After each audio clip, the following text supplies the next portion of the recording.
Então, vou passar a palavra para a Luísa Rangel, que é a egressa do PPGAC, para ela falar da metodologia da pesquisa do seu trabalho de conclusão.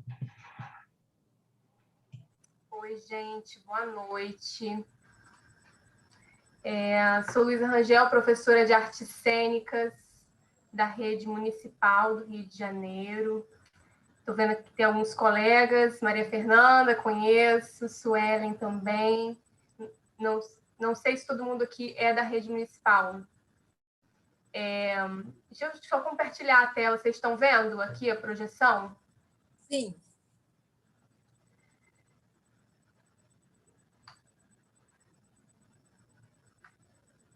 Então, eu sou professora da rede municipal da 10ª CRE. Eu trabalho no conjunto Lucânia, na escola que fica em Paciência, na Zona Oeste. É a 10ª CRE, né, que compreende ali desde Cosmos até Nova Sepetiba, então pega também a região de Guaratiba. A estação de trem mais perto dessa escola é a estação Tancredo Neves.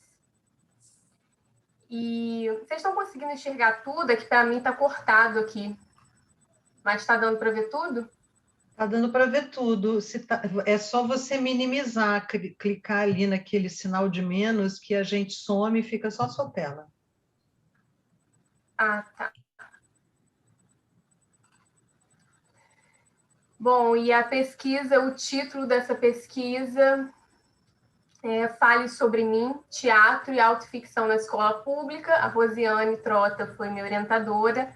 Então, agradecer muito pelo convite de estar aqui hoje, compartilhando um pouquinho com vocês. Fale sobre mim é o título do espetáculo, né, que foi criado junto a um grupo de 6 estudantes da rede. A princípio, era uma cena assim, de 15 minutos. E quando eu entrei no mestrado em 2019, era o que eu tinha, assim, uma cena de 15 minutos, feita com 6 alunos, que, na verdade, isso foi em 2018, a criação. Então, em 2019, os alunos já nem eram mais da minha escola, eles eram de uma escola municipal ainda, mas de um ginásio. A minha escola é um primário, né? Vai até o 6º ano. Primário que eu falo é porque é uma escola do amanhã, então a escola do amanhã acabou recebendo essa nomenclatura, né, de primário e ginásio. E é uma escola que tem uma estrutura diferenciada, né? Então é legal pontuar isso, que é uma escola que tem auditório, né? Tem sala multiuso, enfim. Então, eu tive uma estrutura até certamente privilegiada em relação até a alguns colegas que não têm nem espaço para trabalhar, né?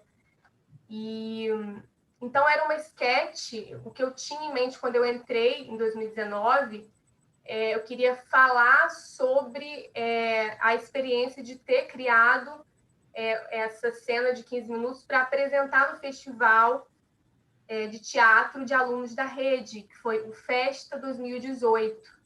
Ô, Luísa, desculpa te interromper, mas se você não está usando o slide, deixa a gente te ver.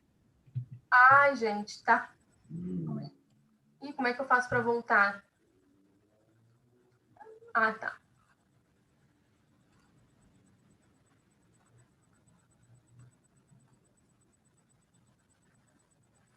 Foi? Voltou? Não, você tem que clicar no stop lá em cima. Tem o stop sharing. Isso. Ah, então, quando eu estou projetando o slide, vocês não conseguem me ver ao mesmo tempo, não? A gente te vê, mas uma carinha pequenininha ali do lado, junto com... Tá, beleza. Então, eu vou só dizer um pouquinho como é que eu cheguei, né? Em 2019, eu cheguei nessa situação que eu tinha uma experiência que aconteceu em 2018, então eu ia falar de uma experiência que já tinha acontecido e um processo muito curtinho, assim, que tinha como, era uma criação, tinha como dispositivo de criação cênico-dramatúrgica o trabalho com autobiografia, né, o uso de material pessoal, de relatos pessoais em cena, com esse grupo de estudantes. E era uma cena de 15 minutos, a gente apresentou no Festa 2018, a gente passou para a final desse festival, né, que é um festival de todos os alunos da rede, e eu entrei sem ter mais vínculo com esses alunos, porque, como eu falei, eles mudaram de escola, foram para a escola que fica ao lado da minha, que é um ginásio.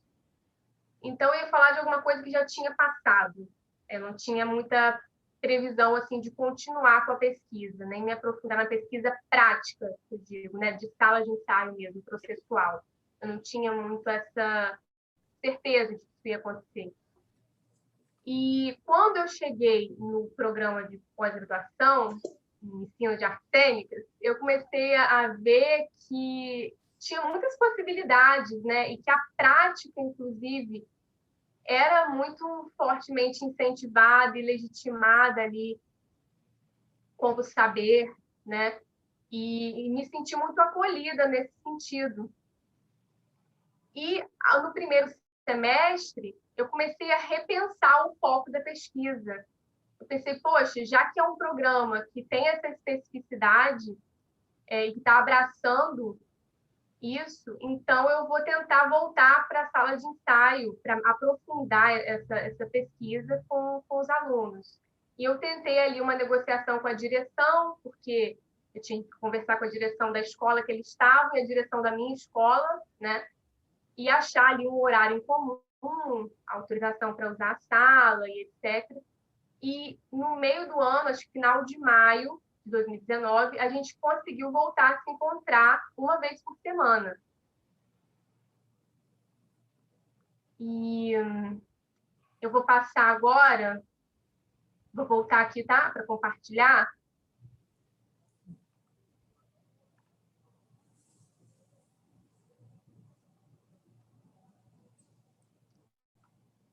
Aí eu queria ler isso aqui, que eu acho que é inspirador nesse trechinho. O encontro é uma ferida que, de maneira tão delicada quanto brutal, alarga o possível e o pensável, sinalizando outros mundos e outros modos para se viver juntos. Só é mesmo encontro quando a aparição acidental é percebida como oferta, aceite e retribuída. O encontro, então, só se efetua, só termina de emergir e começa a acontecer se for reparado, assistido, manuseado, cuidado, refeito a cada vez interminável. Eu acho que essa palavra interminável traduz um pouquinho o meu encontro com a Rosiane, né? Como a Rosiane falou, mesmo depois que eu defendi, ela ainda assim aí lutou para a gente, sabe, colocou uma pilha para a gente continuar, para esse projeto continuar vivo. E eu fico pensando assim nessas palavras, né, manusear, cuidar, né, como que é importante a gente já começar a manusear a nossa pesquisa, sabe, procurar começar logo a escrever alguma coisa, tatear isso. E em 2019, foi o meu primeiro ano, eu fiz muito isso nas disciplinas. Então, depois eu vou falar um pouquinho sobre isso. Mas eu percebi que nesse programa eu tive essa abertura para pensar outros modos de escritura mesmo, né? Perceber qual era a materialidade que o trabalho em si convocava, né? E eu acho que, assim, é importante a gente perceber como tem uma estrutura que é histórica, né, de apagamento de narrativas no espaço acadêmico, e como a gente é essa potência, como esse programa tem um espaço de autoria muito forte por parte de nós, professores e professoras, né? A gente está aqui falando, contando do nosso ponto de vista sobre as nossas práticas artístico-pedagógicas, né?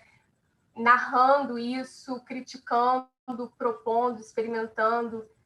Então, eu acho que eu tive a minha relação com o PPGAC mudou um pouquinho, até o formato, né? Porque a gente chega e não sabe muito como é que vai ser. E aí, quando eu me deparei com a Rosiane muito fortemente, assim, me encorajando a pesquisar esses modos de escrita, eu acho que foi fundamental para pensar principalmente assim, como eu queria materializar e como eu queria apresentar isso para quem ia ter o contato com o material, né, ou com o leitor ou com a leitora. Então, eu fui percebendo que voltar para a sala de ensaio era um ponto-chave, né? E aí, assim, voltei para a sala de ensaio, comecei a perceber essa potência e perceber que marcar a apresentação para acontecer na Unirio trazia esse lugar de legitimação mesmo, sabe? Em relação à nossa produção, né? A produção de teatro que acontece na educação básica, ser reconhecida no espaço da universidade, na cidade. Então, assim, até tem umas fotos aqui, tá vendo? Do palcão.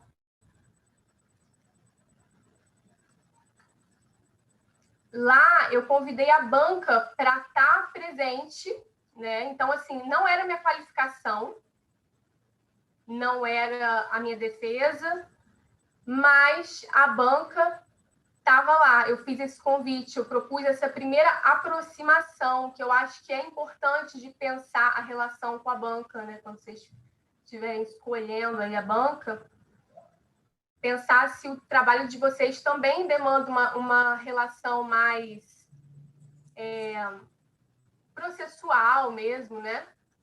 Com a banca, de ter uma aproximação mais sensível, mais sensorial. A gente se apresentou no palcão e lá também estava a galera de Urucânia, né? A galera dos moradores de Urucânia, todo mundo foi, porque teve um ônibus que a Rosiane generosamente conseguiu, um ônibus, e não só os moradores de lá, mas com os funcionários da escola também. Foi um dia muito especial, assim, a diretora da escola foi, das duas escolas, as merendeiras foram. Então, assim, foi muito importante. Aí eu trouxe aqui algumas perguntas, né? Como você gostaria de apresentar essa pesquisa para o leitor e para a leitora? Como estabelecer diálogos férteis com a teoria?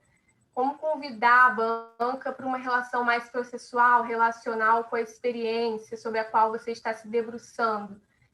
Tudo isso eu lembro de ter me feito esse tipo de... São inquietações que me vieram, sabe, nesse momento. Que é perceber o que move, de fato, a pesquisa, né?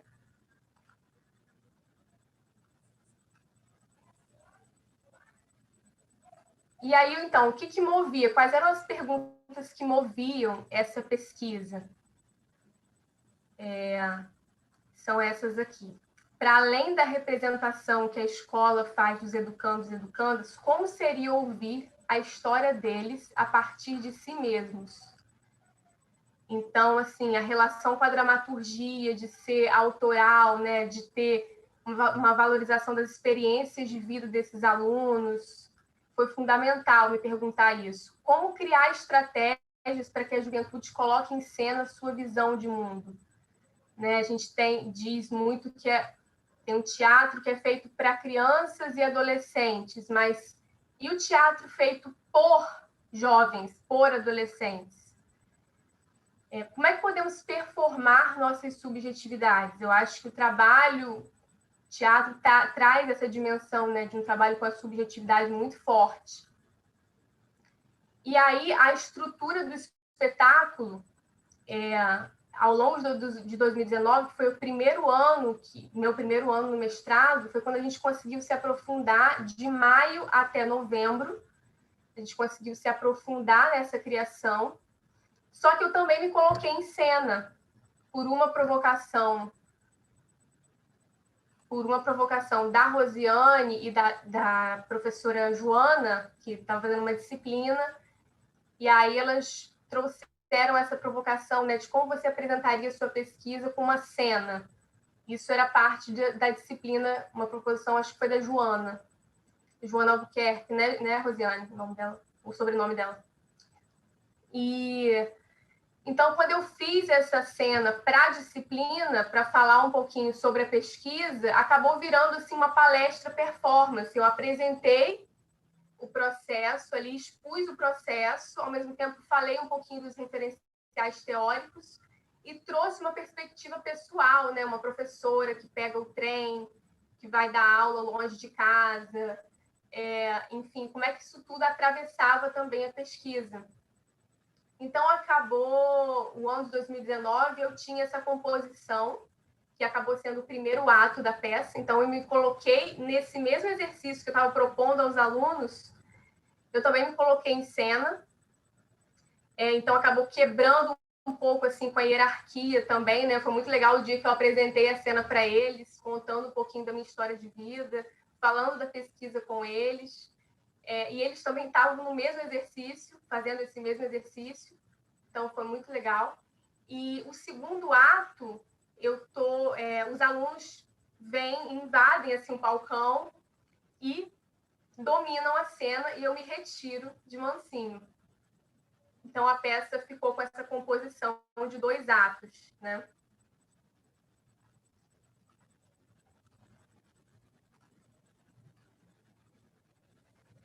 Então, estava me interessando muito pensar as práticas teatrais contemporâneas no espaço da escola, né?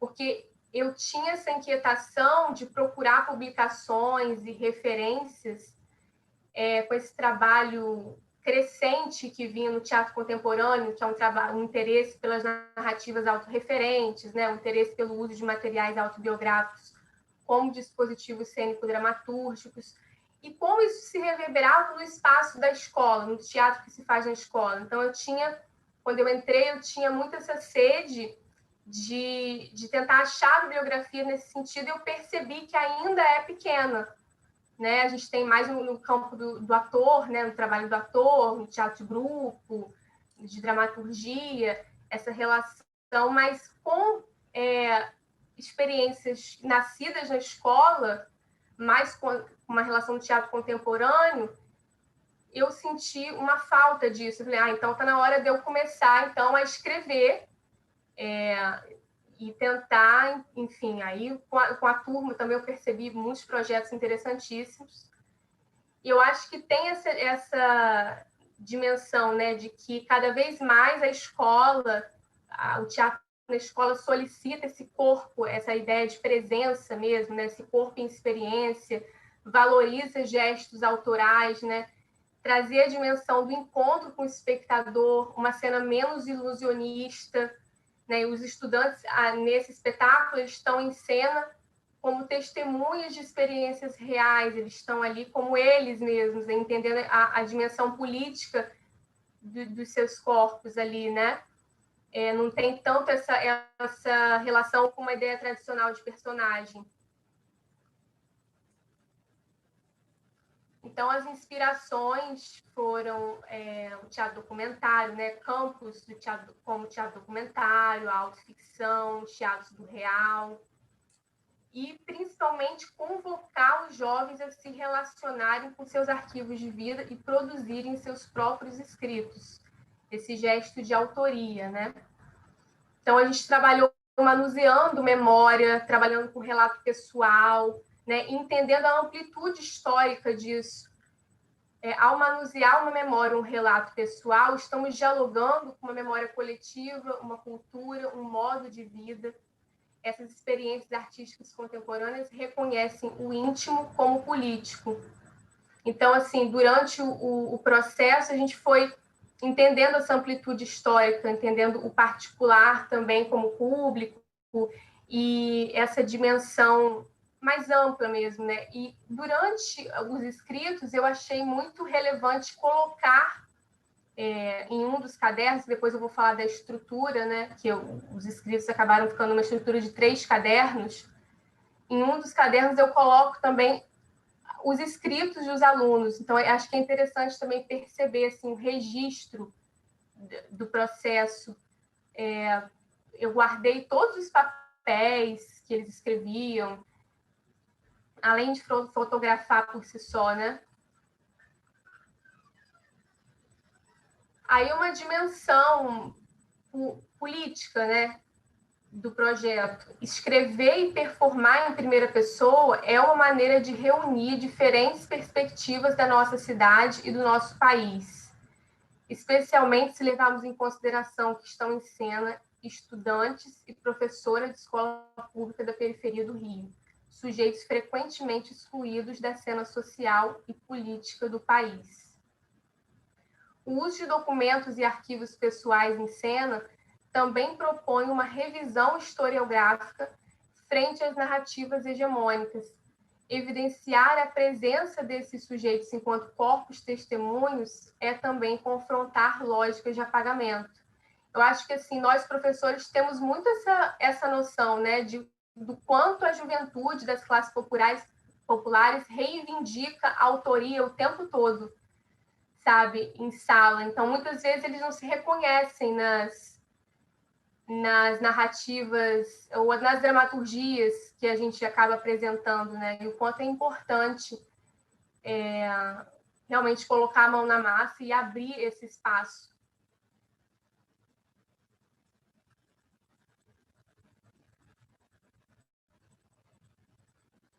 Em um dos trabalhos, um dos artigos que está dentro do caderno, eu falo sobre essa relação com a decolonialidade, com os estudos decoloniais, né? A pesquisa tem uma relação muito forte com os estudos decoloniais.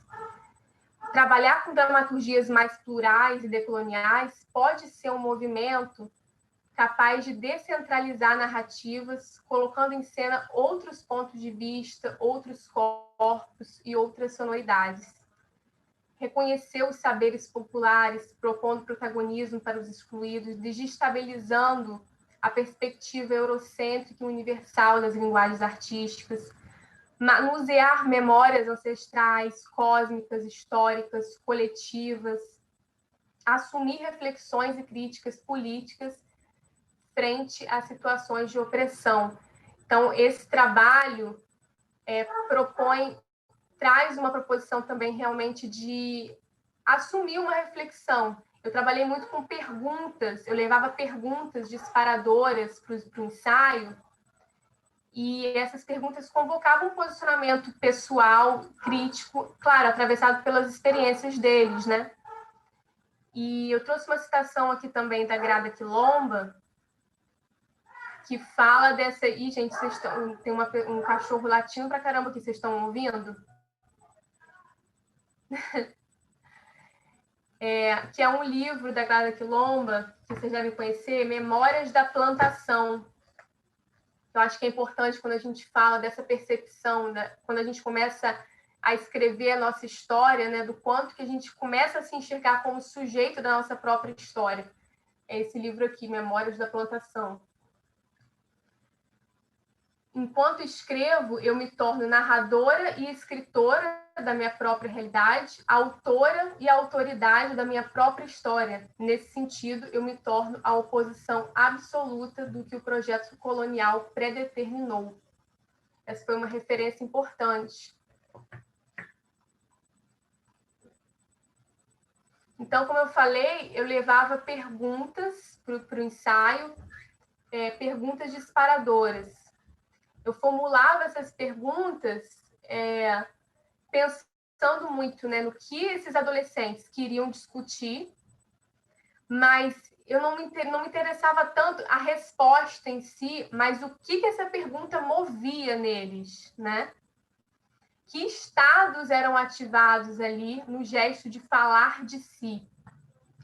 Perguntas que sejam capazes de evocar o embate com o espaço da cidade, com o território de onde se fala, estimular a escrita em primeira pessoa, em posicionamento crítico, compor cenas a partir de materiais de ordem pessoal, abraçar nossa incompletude, né? Falar dos nossos desejos, nossos medos, afetos, anseios. Aí aqui tem uma imagem, né, como eu falei, dos escritos deles, que isso está tudo em anexo no material final. E esse trabalho com depoimento pessoal, eu tive como referência o livro do Antônio Araújo, né, que é professor da USP, diretor do Teatro da Vertigem. Aqui nesse livro tem alguns procedimentos assim de sala de ensaio, uma metodologia, né, que eles investigaram na criação do Paraíso Perdido, que é o primeiro espetáculo, se eu não me engano, é o primeiro espetáculo do Teatro da Vertigem. E aqui eles falam do trabalho com depoimento pessoal. E foi importante, né, essa referência também. Entender que o depoimento pessoal traz essa ideia de autoria mesmo para o ator, né? O ator como criador, o ponto de vista dele na cena. Vou voltar a compartilhar. Eu trouxe uma citação. O depoimento pessoal não funciona apenas como instrumento de pesquisa, no caso da temática, mas também como gerador de material bruto para a concretização da peça. Além de se constituir um exercício interpretativo de caráter investigatório, ele também conclama o ator a assumir o papel de autor e criador da cena, que é construída a partir do material que ele mesmo traz para os ensaios. No nosso caso, a gente tinha só 50 minutos de ensaio, então, na maior parte dos encontros, eles escreviam, né, os estudantes escreviam o que acionava a partir dessa pergunta, eu dava um tempo para eles escreverem, e aí nos outros encontros a gente tentava compor cenas a partir desses escritos. Então, por exemplo, trouxe aqui exemplos de perguntas que eu levava, né? Qual é a história do seu nome? Como você se imagina daqui a 10 anos? Quais são as mudanças que você percebe vivendo a adolescência? Do que você gostaria de se libertar? Como você apresentaria sua história de vida? E aqui eu trouxe um trechinho de uma reflexão que eu acabei, assim, no final do ensaio eu escrevi esse pedacinho e eu compartilho ele também no material sobre o processo de criação. Aprender com o passado, projetar futuros possíveis, agir sobre o presente. Com o compartilhamento de todas essas histórias, podemos nos colocar numa orientação temporal menos linear sobre passado, presente e futuro.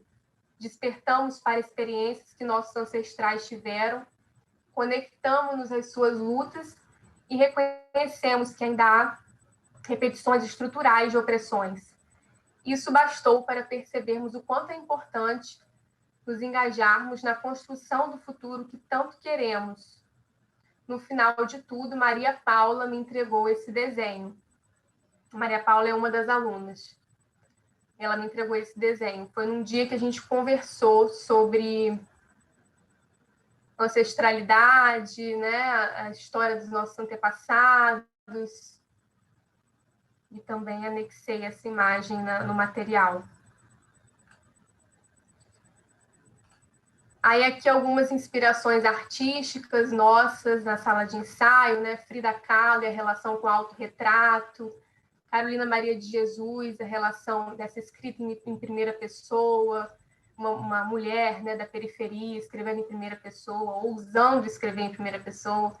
Jefferson Medeiros, que é um artista visual de São Gonçalo, que inclusive a gente projeta essa videoinstalação dele.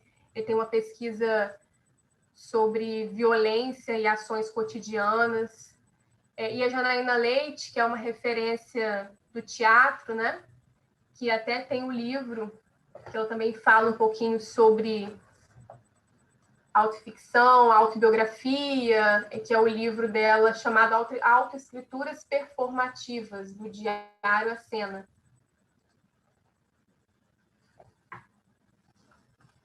Aí aqui algumas referências bibliográficas, não são todas, mas como a Rosiane acho que mandou para vocês o material, a referência completa está lá naquele material.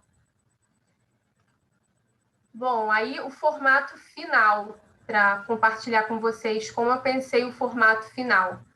Então, eu tinha o espetáculo, eu tinha... Calma aí. Eu tinha o espetáculo, essa criação, essa dramaturgia. Eu tinha todo um contexto, que inclusive eu tinha uns escritos, coisas que eu escrevia dentro do trem, uns diários que eu escrevia dentro do trem que traziam esse olhar como professora. E eu tinha os referenciais teóricos que nortearam a pesquisa. Então, eu achei legal separar em 3 cadernos, como vocês estão vendo aí na imagem, né? Esse caderno maior é o caderno que compartilha indagações, conceitos teóricos, referências que atravessaram o processo. Esse caderno menor aqui, do meio, ele é o caderno que vai contextualizar, né? Vai falar um pouquinho da estrutura da escola, vai falar um pouquinho sobre o bairro, vai falar um pouquinho sobre as minhas aulas, né? A estrutura das aulas de artes cênicas, compartilhar também impressões em primeira pessoa mesmo, me entendendo aí como pesquisadora e sujeito também da pesquisa, está incluída nessa. E esse caderno que tem a foto dos alunos é a dramaturgia e o processo. Então, assim, você consegue ler a dramaturgia, ter acesso à dramaturgia, e também, no final, eu trago vestígios do processo de criação. Então, vestígios de registros de ensaio, reflexões como aquela que eu apontei para vocês, com aquela imagem da árvore genealógica, né? Então, esse caderno é o caderno da dramaturgia e dos vestígios do processo, que eu compartilho um pouquinho sobre a criação. E esses 3 cadernos estão dentro de uma sacola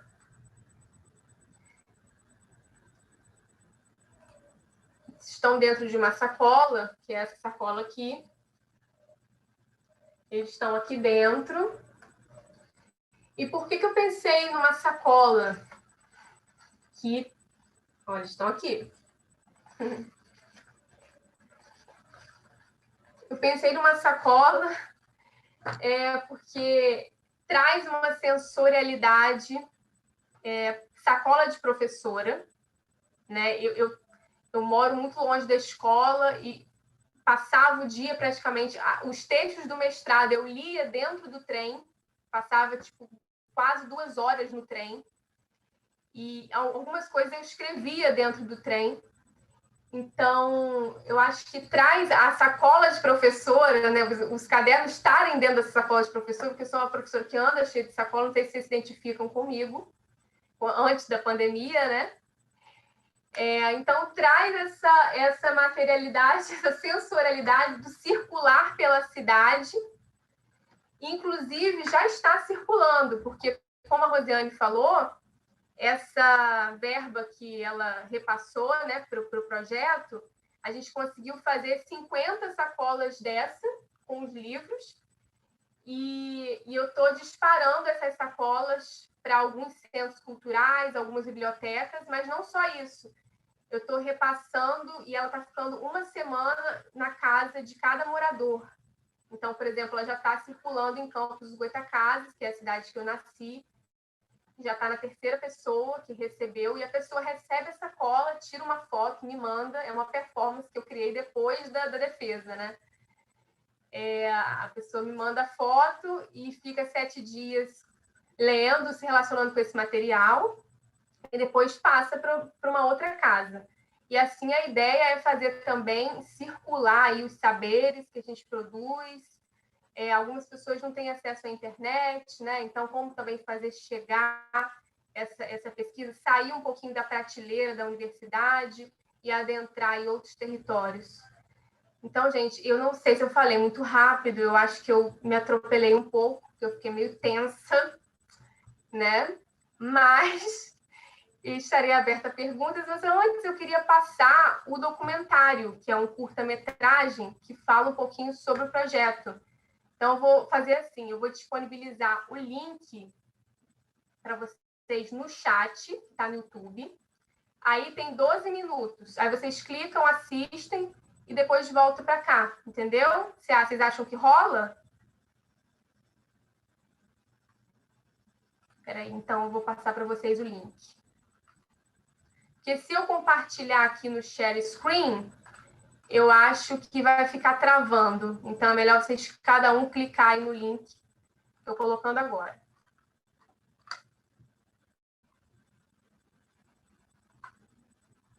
Aí daqui a 12 minutinhos a gente se encontra aqui.